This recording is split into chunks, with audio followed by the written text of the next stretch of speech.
everybody, back with some maintenance on the daily. I've noticed we're getting a severe bit of a leak up front here. It's coming down and around and running on our cross member here. It's coming down around the front here as well. I was wondering where it was coming from. Well, as you can see, it is tight up there. I had to take the little drain off. See, we have no crank sensor in that thing. It was a tight one to get it out of there because we have the turbo right there at it.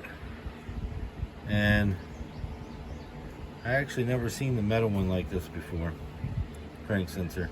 We've been having somewhat of a crank issue every once in a while. I think we had a faulty crank sensor.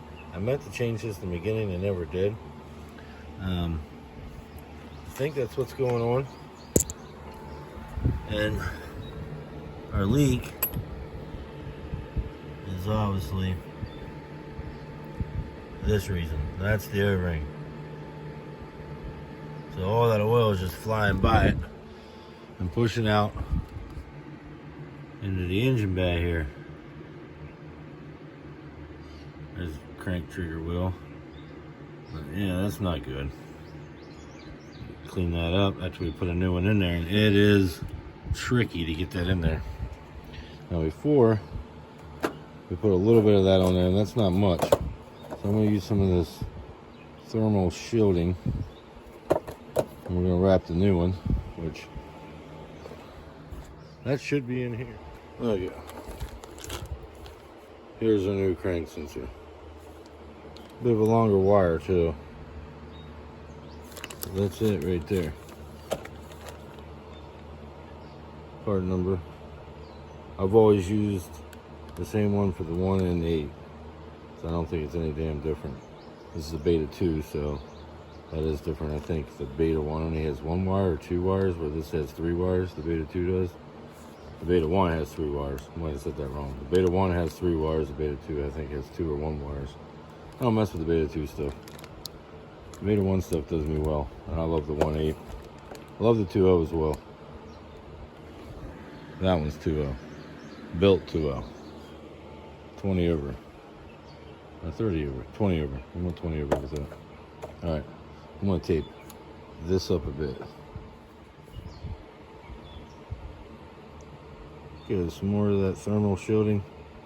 Put it the whole way on it this time versus just a little stick because it was already on there. Didn't realize it was going to be that close to the turbo. That basically rides right on top of the turbo, and that turbo gets really hot, so I'm going to put that on the outside of it, but it should be good. This is our new one.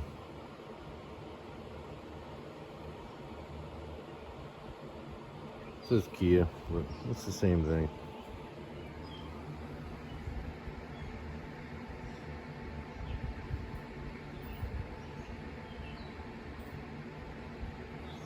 But yeah, try to get that fished in there again, guys. It is hard. But look at all that oil it was doing. I was wondering why we were using some oil. And back here, actually, I can't show you guys. It was using some. I forgot to even put this on camera. And guess what? Yep, you name it. That sensor there was leaking. Cam sensor seal was leaking and going back there, and that was leaking a lot. But now we got it leaking in the front. So get these leaks taken care of before we go to the track. And I definitely want to go and try to get a couple more of these 1.8s just to have them around. I like to go after that 10.7 that we did in the Mistress. Try to do it in this car with a little bit more weight and a little bit more of a street car, I guess. I mean, the other one, this one to me is street car, but a lot of people are like, oh, you don't got a radio and stereo speakers, blah blah blah. Next thing you know, they'll be bitching I don't got AC in it. Yeah, we're gonna go for some numbers here. We have MS2 for this, but we're gonna put MS2 in this. You're about to see what we're gonna put in this. That's an upcoming very soon video. And yeah, I think the next video we're going to do is possibly what everything is done to this, and kind of that whole video what will be done to this, and also you can use that to how you can build your own the same way. The old one, new one in there. Look how much. It's a good way to catch a fire. It looks straight. Hopefully it is. Hopefully it's straight as we can get anyway. And this is what we rigged up to get it from the top. Little tape so the nut don't fall out, and hopefully we can go right down in there, but I'm gonna need 2 hands. You guys can see it's in there. I was able to fish it in there, and this one was a lot shorter outwards, not inwards, but outwards. So gave it a lot more clearance, so we didn't even have to wrap that, but we did anyway, keeping from anything happening, because their crank sensor, you know, it won't start, won't stay running. That's what tells the ECU everything, especially with the Mega Score, because they don't even use the cam sensor at all. It only uses the crank. So unless you were doing sequential, then it would use the cam sensor. But this is not sequential, just wasted spark. Well, the next thing would be to see if it starts. So let's see if we start.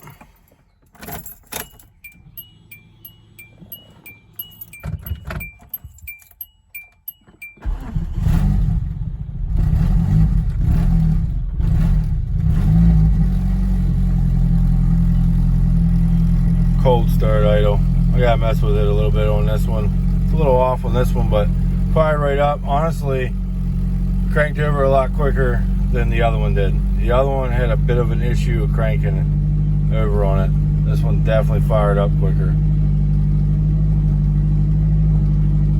Job well done. Just removed this heat shield from the car. Still pretty good shape. Thinking about sanding it down and maybe putting it on this one, on the auto. Might do that. But anyway, it's about 5-7 pounds, and we have side exit exhaust, so we don't need it. So we took it off. Actually, a little bit, probably a little bit more aero too, because that's edges it could catch and whatnot. But who really knows? It's just about 7 pounds lighter. We lost a little bit of weight today as we replaced the crank sensor.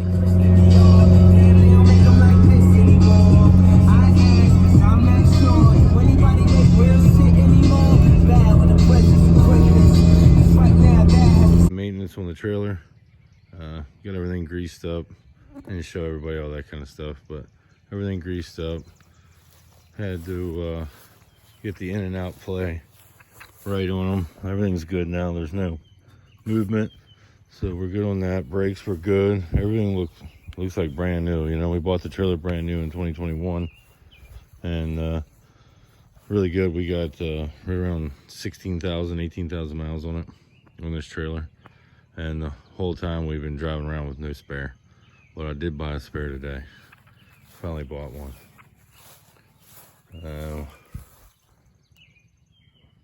I don't even know what kind of crap it is, but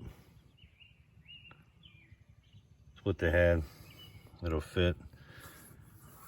Looks alright. 205, 75, 15. But yeah, finally. And then you got your little bit of adjustment here on this right here, so I'll go right on there, bolt that on there. All those miles, no spare. You can see the tires. Obviously, here's brand new.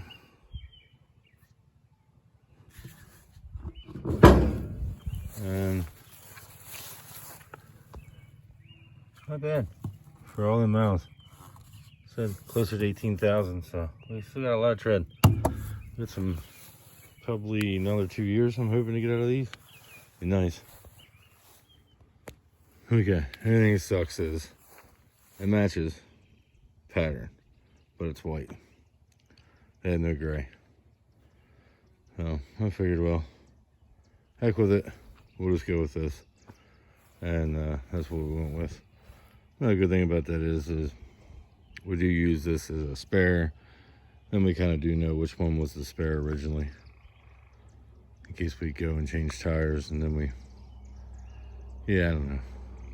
That's what I was thinking anyway. That's my excuse. You can tell the difference between the spare and that. Yeah, I don't know. But seems all right. Lose a little clearance with it, but not really, because your back is about the same. I don't know. It's the best place to put it. If I don't like it there, I'll take it off and put it in the vehicle, or make some mounts and mount it up underneath, which would be pretty easy to do too. But it is easy access to get to. Yeah. At least we got the trailer maintenance. Now we just gotta get the cars ready for the track.